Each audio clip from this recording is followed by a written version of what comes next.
Assalamu alaikum wa rahmatullahi wa barakatuh.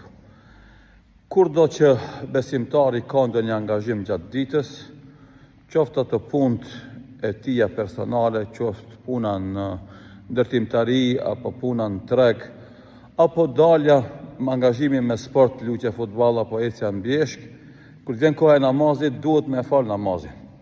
Andaj pejgamberi sallallahu alaihi wasallam tha: "Wa ju'ilat liyal ardu masjidan wa tahura."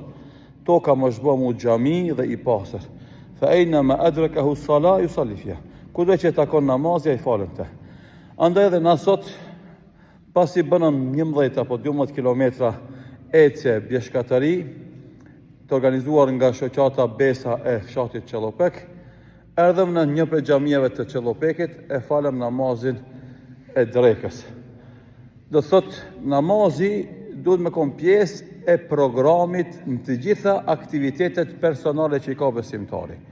S'është me rëndësi çfarë është aktiviteti, a është aktivitet fizik, a është gazmend, dasëm, a është shëtitje, a është punë fizike, a është angazhim, hobi sportiv, sikur është beshkataria, namazi duhet me qenë në epicentër të programit. Edhe planifikon që mos me ik namazin nga koha e vet, e me fal namazin kohën e vet. E nëse je udhëtar, fatmirësisht e ki mundësin me fal namazin e shkurtum, gjithashtu e ki edhe lehtësimin e bashkimit të dy namazeve.